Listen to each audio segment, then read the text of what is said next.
Hi, I'm Bill O'Reilly. Thanks for watching us tonight. We have a powerful and important program, so I hope you stay through the whole thing. You won't be sorry.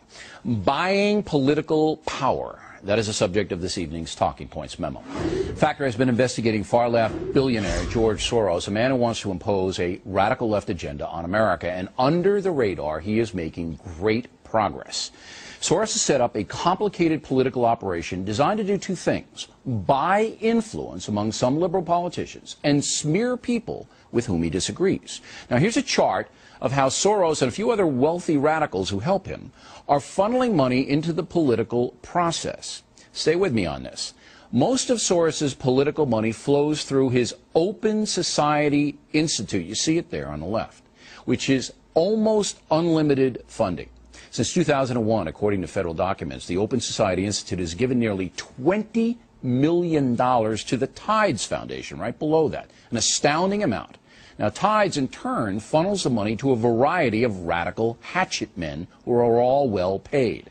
For example, Tides has donated millions to the vile propaganda outfit Media Matters, which specializes in distorting comments made by politicians, pundits, and media people.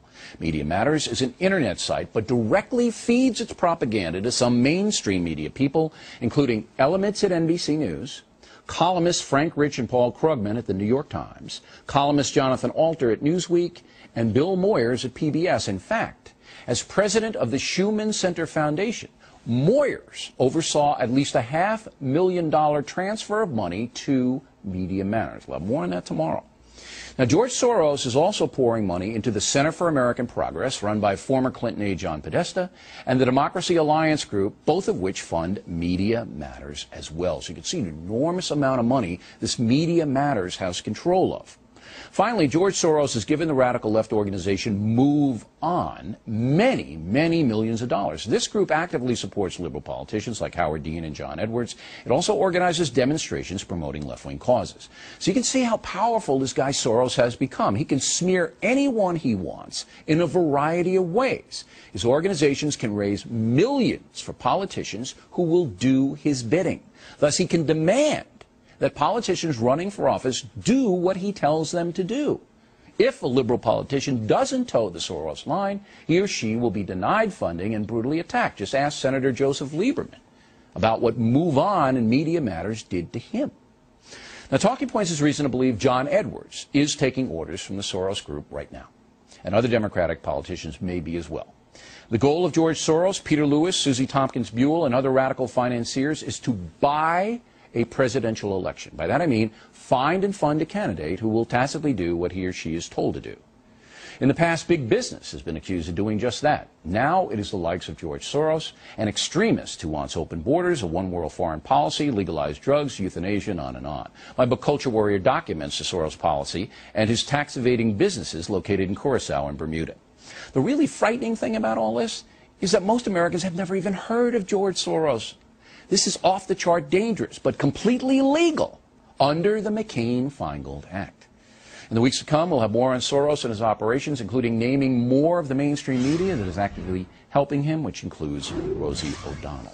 And that is the memo. Now for the top story tonight, reaction to our investigation. Joining us now from Atlanta, Phil Kent, author of the book Foundations of Betrayal, How the Liberal Super-Rich Undermine America. And here in the studio, conservative radio talk show host Monica Crowley. Monica, begin with you. Did I leave anything out? No, I think you were right on. And you know what? This is an incredibly well-oiled, brilliantly orchestrated machine. And as you pointed out, it's also a brilliant way to get around the campaign finance laws in this country. You have one guy in George Soros. You had mentioned big business had been criticized for this stuff before. Here you've got all of this power in the hands of one guy because he's got $1 billion fortune where he can put his money wherever he wants. The problem is twofold. Number one, transparency. This guy's been able to fly under the radar for a long time before you just exposed him because the mainstream media protects him because they're on the same ideological Okay, and page. also because it's a complicated, you see where the money flow goes. Can you put that chart up again? Because it goes through 3 or 4 places right before it gets to the intended source. Exactly, but you know, this is a web, but it's not a particularly tangled web because, as you pointed out It's in clean. this chart, you can trace it back 2 or 3 organizations away from George Soros. He's not even making an attempt to keep his fingerprints off of this. And the other point, too, Bill, is accountability. So you have transparency, okay, which he's trying to obfuscate with this kind of web, but also accountability. So he can finance websites, like you mentioned, Media Matters, other organizations that will go out there and smear right-wing politicians, smear right-wing pundits and commentators and so on, and there's no accountability because it's floating out there on the web. But we live in a thing of freedom of speech. Now, Mr. Kent, you know, you got to admire Soros for coming up with this organization. I mean, you know, he's made billions by doing this in business, by being in Curacao and Bermuda and France, where he was convicted of a felony. And he knows how to do this. He knows how to move the money around and use it to gain influence. And now he set his sights on changing the basic fabric of this country.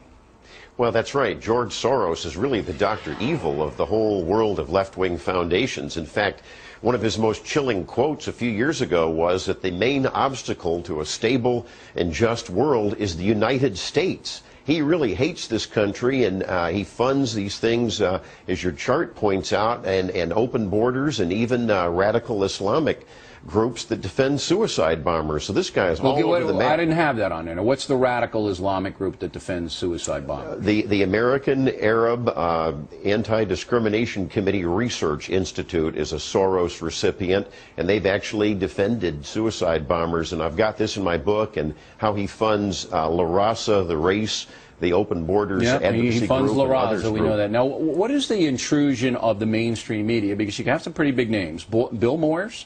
Wednesday night, he's going to take a big shot at the press on PBS. We know he's in bed with Soros. Rosie O'Donnell, not taken seriously, but certainly a platform every day on ABC.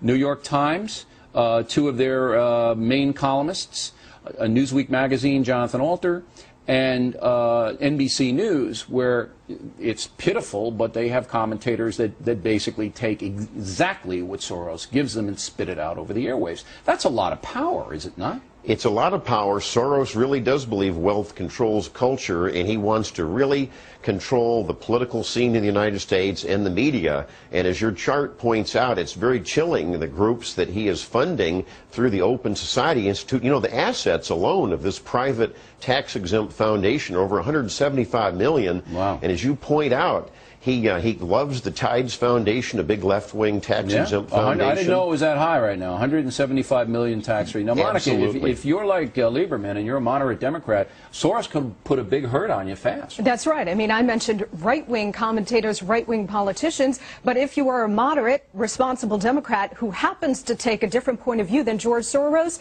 you are just as much of a target. Now, we believe that John Edwards has forged some kind of a arrangement with Soros. I can't prove it beyond a reasonable doubt, but his actions are pretty much dictated by Move On. He's absolutely right in with those people. Have you seen that?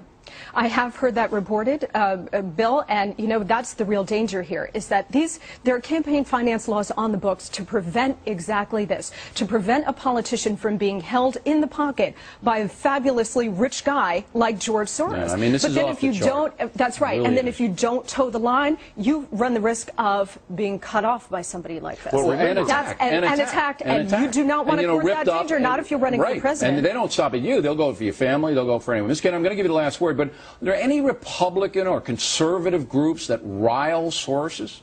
You know, I tell you, the research that I compiled in my book, if you take the top 3 conservative tax-exempt foundations, they're totally dwarfed by Soros and the Radical Ford Foundation. It's probably 15 times more of the assets. Remember, MoveOn.org and Soros spent $5 million alone in anti-Bush ads in 2004. They have got clout. Yeah, it'll be 4 times, 5 times that Absolutely. much in the 2008 election. Monica, Mr. Kent, thanks very much. We appreciate it. Next on the rundown, once again, the mayor of San Francisco says he will not obey the law. And later, the Factor did not use the Alec Baldwin tape. We will explain why we decided not to use it. Upcoming.